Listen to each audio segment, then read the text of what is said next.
Bismillahirrahmanirrahim. Elhamdülillah kema huve ehluh ve sallallahu ala Resulillahil emin ve ala alihi tahirinel ma'sumin. Selamun aleyküm, hər vaxtınız xeyir olsun. Allah hər birimizdən ibadət ayətlərimizi qəbul eləsin.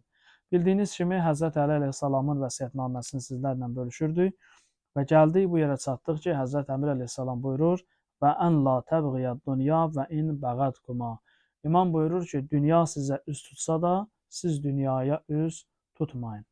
Ümumiyyətlə, dünya və axirət məsələsi, dünya və axirət bölgüsü, dünya əhli və axirət əhli insanlar arasında çox geniş istifadə olunmasına baxmayaraq ən yanlış başa düşülən mövzulardan biridir. Ki, inşallah, əlbəttə mənim niyyətim, bu iddiam bu deyil ki, mən bütün məsələni bu 15 dəqiqəyə sığışdıracam, amma müəyyən qədər məlumat verəcəm. İnşallah, Allah nəsib eləyərsə, nə zamansa bu barədə ətraflı danışmaq olar ki, bu barədə alimlərin tədqiqatları var. Dünya və axirət əhli bizim nəzərimizdə tamam fərqlidir. Məsələn, dünya malına bizim münasibətimiz tamamilə fərqlidir. İnsanların əksəriyyəti, ziyalısı, qeyri-ziyalısı deyir ki, dünya malı inanclı adam zərurət miqdarında ona sahib ola bilər. Yəni, bir adam dindardırsa, həmçinin çoxlu pulu ola, vəzifədə ola, məqamı ola, postu ola, bunu həzm eləyə bilmirlər. Və deyirlər ki, bu dindarlığa yaraşmır. Əksinə, bir insan məsələn kasıbdırsa, güclə özünü dolandırırsa, deyirlər, hə, bu dinin istədiyi həyat tərzidir ki, dünya malının əhəmiyyəti yoxdur. Dünya malı gəldi gedərdi. Bu tamamilə yanlışdır. Bu tamam yanlış müqayisələrin nəticəsində meydana çıxan bir şeydir. Və bəzən də istismarçı qüvvələrin insanlara belə deyək, təlqin elədiyi bir yanaşma tərzidir. Quran-ı Kərimdə iki cür yanaşma var, dünya malına və dünya həyatına. Birinci yanaşma tərzi budur ki, məsələn, Zuhruf surəsinin 10-cu ayəsində buyurur ki, biz bu yer aləmin bu cür bərbəzəyli elədik, döşədik ki, insanlar doğru yola hidayət olsunlar. Və yaxud da Ənkəbut surəsində deyir, Allah yeri və göyləri haqq olaraq xəlq eləyibdir. Bəqərə surəsinin 180-ci ayəsində buyurur, əgər sizlərdən biri ölüm zamanını satarsa, insan təbii ki, dünyasını dəyişəndə özündən sonra mal, mülk qoyub gedir. Həmin o mal, mülkə Quran-ı Kərim xeyir deyə ifadə edir. Və intarəkə xeyrən. Əgər özlərindən sonra xeyir qoyub gedərlərsə, yəni həmin o malı, mülkü Quran-ı Kərim xeyir adlandırır və onun kimlərə vəsiyyət olunmasını deyir ki, valideynlər, yaxın adamlar və s. Bu, həmən ayədə bu qeyd olunur. Yaxud Qəsəs surəsi 77-ci ayədə buyurur ki, və la tənsə nəsibəkə minət dünya. Dünyadan nəsibini də unutma. Yəni, insan dünya həyatında yaşadığı müddətcə yaşayışın bütün sahələrində ehtiyacların qarşılamalıdır, təmin eləməlidir. Dünya həyatında olan bütün halallar insan üçün icazəlidir istifadəsi. Quran-ı Kərimdə Təhrim surəsində Allah Peyğəmbərinə buyurur ki, mənim halal elədiyimi kim sənə haram eləyə bilər.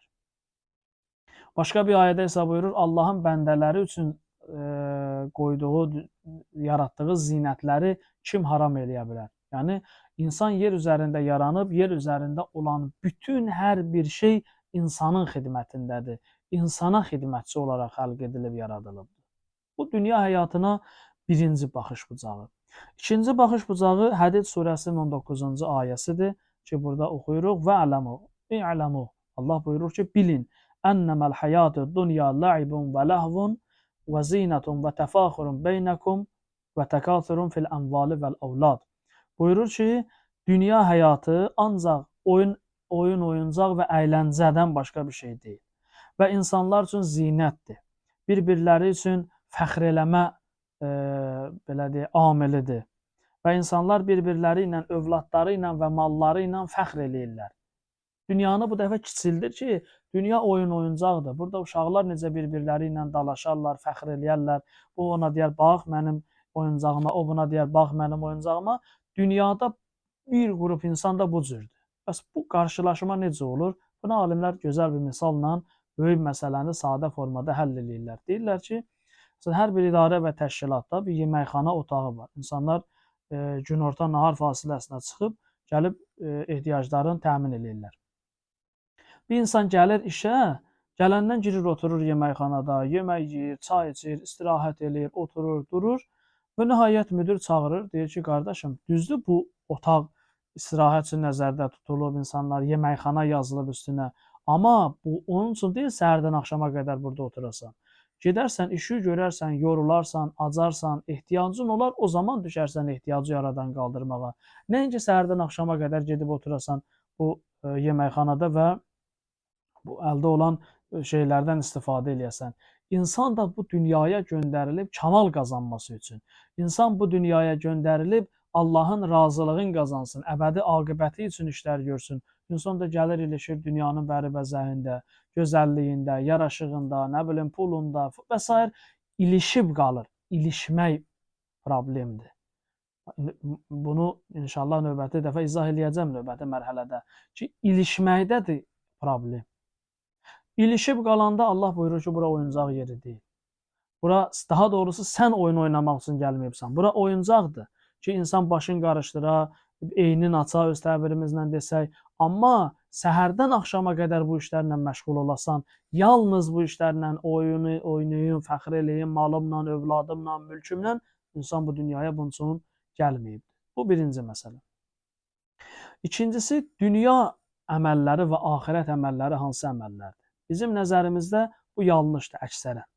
Biz dünyada görülən işləri, insanın ailəsi üçün çörək qazanması, məsələn, vəzifə sahibi olması, bu və digər işlərin hamısını dünya əməli bilirik. Axirət əməli isə deyəndə namaz qılmaq, oruç tutmaq, Quran oxumaq, həccə getmək və s. Bunlar da axirət əməlləridir bizim nəzərimizdə. Və misallarda da istifadə edirik bəzən bir-birimizdə. Ki, dünya girinciliyibdir. Axşama qədər ancaq işdə qazan, onu elə, bunu elə, elə dünyada girinci olmuşuq. Bu, yanlış tərzi təfəkkürün məhsuludur. Əslində isə nə cürdür? Əslində dünya və axirət arasında o incə çizgi niyyət məsələsidir. İnsanın niyyəti doğru, düzgün olarsa, dünya əməlləri axirət işinə hesablanır, axirət əməlləri dünya malı hesab olunur.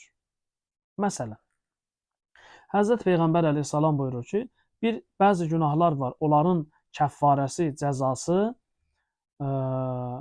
nə namaz qılmaqdır, nə oruç tutmaqdır, nə digər əməllərdir. Soruşlar, ya Rasulallah, bəs o günahlarımızın kəffarəsi nədir? Həzrət Peyğəmbər əleyhissalam buyurdu, insanın ailəsinin ehtiyaclarını təmin eləmək üçün çalışması, iş görməsi, qazanması. Bu, o günahların kəffarəsi və cəriməsidir. Yəni, bir insan işləyir, amma iş görməsi ilə Allah rızasına işləyib, ailəsinin ehtiyacını təmin edirsə, bu adam həqiqətdə axirəti üçün azuqə yığır. İmam Musa Kazım əleyhissalam, bizim 7-ci imamımız, sahədə işləyir, tər axır alnından bir nəfər görür, deyir, ya binə Rəsulullah, nə qədər dünyaya bağlanıbsınız, bu dünyadan bu qədər qazanırsınız. Həzrət İmam buyurur ki, əgər indiki halımda mən dünyamı dəyişsəm, ibadət halımda dünyamı dəyişmişəm. Və bu mənim ata-babalarımın getdiyi yoldur. Mən bununla ailəmi başqalarından ehtiyacsız eləyirəmsə, bu mənim ibadətimdir. Diqqət edirsiniz. Bir adamın vəzifəyə gedirsə, vəzifə sahibi olursa, gərək biz deyək ki, əlhəmdülillah getdi, qoy vəzifədə daha çox xidmət eləsin. Yusuf Peyğəmbər özü öz namizədliyini irəli sürür ki, mən bu işə ləyaqətim var. İndiki təbirin ölçü İqtisadi İnkişaf Nazirliyində o dönəmi üçün. Niyə Yusuf vəzifəyə gedir? Ona görə ki, daha çox fayda versin deyə. Özdə o cəmiyyətdəki müşrik cəmiyyəti idi. Bütə tapınan insanların dövründə Yusuf Peyğəmbər vəzifə qəbul edir. Ki, daha çox fayda versin, daha çox Allah bəndələrinə yardım eləsin. Vəzifədir, amma həqiqətdə Allah işidir, axirət işidir. Ailəsinin ehtiyacını təmin edir, həqiqətdə isə axirəti üçün iş görür. Və bir adam əksi. Bir adam da namaz qılır, oruç tutur, həccə gedir, Kərbəlaya gedir. Desinlər ki, bu namaz qılandır, Kərbəlayıdır, hacıdır, nə bilim filandır. Desinlərlə axirət əməlini çevirdi elədi dünya. Bir qrup insan axirət əməli ilə dünya qazanır, bir qrupu da dünya əməli ilə axirət qazanır. Allah əziz şəhidlərimizi rəhmət eləsin. Məsələn, şəhidlərimiz nə elədilər? Onlar dünyanı qaytardılar. Yəni, dünya sərhədlərini bərpa elədilər. Və Quran-ı Kərimdə də bunun şəri dəlili var ki, insan yurd yuvasından qovulmuş insanların düşməni öz yurduvandan qovub çıxartmaq Allah yolunda döyüş hesab olunur. Bunlar zahiri sərhədləri bərpa elədilər. Qarşılığında əbədi böyük bir məqamlar aldılar. Şəhidlik məqamı aldılar ki, bütün dövrdə peyğəmbərlərin, imamların, alimlərin, ariflərin arzusu olur Allah yolunda şəhid olmaq. Bunlar dünya işi ilə həmin o məqama çatdılar. Niyyətləri xalis idi ki, biz bu işi görür, Allah rızasına namusumuz hifz olunsun, ana-bacılarımız qorunsun, körpə uşaqlar qorunsun, o zülm olunan körpələrin qisasını alaq. Dünya işi ilə axirət qazandılar, əbədi məqam qazandılar. Ona görə dünya-axirət əməli bizim fikirləşdiyimiz kimi deyil. Bir adam toyu ilə dünya da əməli ola bilər, axirət əməli də ola bilər. Toy eləyər, Allah bəyənən formada haramsız, qatqısız toy eləyər, zahirən dünya işidir, 2 nəfər evlənir, dost, qohum, əqrəba yığışıb, gəlib, zahirən dünyadır, amma həqiqətdə axirət əməlidir. Və bir adam da əksin eləyər, o da axirət əməli ilə dünya qazanar, dünyada özünü göstərməyə cəhd eləyər. Ona görə Əli əleyhissalam ki, buyurur, dünya sizə üst tutanda siz dünyaya üst tutmayın. Yəni, hər kəs təbiidir, heç kim deyəməz ki, mən elə deyiləm. Yaxşı iş görəndə adamın zehninə gəlir ki, keç mənim bu yaxşı işimi deyən ola, bilən ola ki, mən falan işi görmüşəm. Olur da, bu dünyadır. Amma insan dərhal deyir ki, başqaları üçün eləməmişəm ki, başqaları da qiymətləndirsin, dəyərləndirsin. Mən bunu Allah rızasını eləmişəm, Allah da inşallah mükafatımı verəcək. Özündən uzaqlaşdırırsan dünyanı, dünyanın xəyalını uzaqlaşdırırsan. Nəinki insanın dünyada yaşaması pisdir, dünyanın daşı, kəsəyi, ağacı pisdir. Xeyr, yusabbihu lillahi ma fis-semavati və ma fil-ərz. Yerdə və göylərdə olan hər bir şey Allahı təsbihdir. Hətta İmam Sadiq əleyhissalama sual verdilər, bu taxtamı təsbihdir? İmam buyurdu ki, bəli, onun, bax bu taqqıltı ki biz ona vururuq, taqqıltısı onun təsbihidir, onun Subhanallahıdır. Varlıq aləmində elə bir şey yoxdur Allaha təsbih deməsin. Hər nə özü üçün möhtərəmdir Allah nəzərində. Amma önəmli olan yanaşmadır. Həzrət Əli əleyhissalam buyurur ki, dünyaya yanaşmağınız doğru düzgün olsun. Bütün imamlar ki biz deyirik, bunlar dünya malında gözləri olmayıb filan bəhmədən, amma eyni zamanda da deyirik ki, ilahi 12-ci imam zuhur eləsin, dünyada ədalət bayrağını dalğalandırsın. Ümumi dünya cahanşumul bir dövlət yaradacaq. Əgər vəzifə pisdirsə, niyə imamımıza biz vəzifə qail oluruq?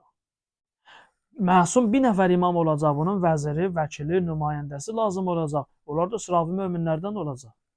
Aha, deməli, mövzu vəzifə deyil, önəmli vəzifəyə yanaşmaqdır. Əgər bir adamın vəzifəyə yanaşması bir olsa ki, mən hörmət qazanım, özüm fərqləndirim, bu heç, bu dünya əməli ilə elə dünyada keçici olub gedəcək. Bir adam da dünyada vəzifədə, postda, məqamdadır, amma daha çox fayda verim deyə bu insan dünya əməli ilə həqiqətdə isə axirət əməlidir və axirətdə məqam qazanır. Buna görə Əmr əleyhissalam bu vəsiyyəti çox önəmlidir. Dediyim kimi, inşallah Allah ömür versə, bu barədə ətraflı şəkildə Ramazandan sonra danışarıq Allahın izni ilə. Allah sizli bizli hər birimizi doğru düzgün zehniyyətə sahib olanlardan qərar versin. Əziz şəhidlərimiz, valideynlərimiz, haqqı boynumuzda olanların hamısına qərqə rəhmət eləsin. Allah inşallah mübarək Ramazan ayının feyzinə bizi binəsib eləməsin. Özümüzü və bizdən sonraki varislərimizi salihlərdən qərar versin. Vəssalamu aleykum və rəhmətullah.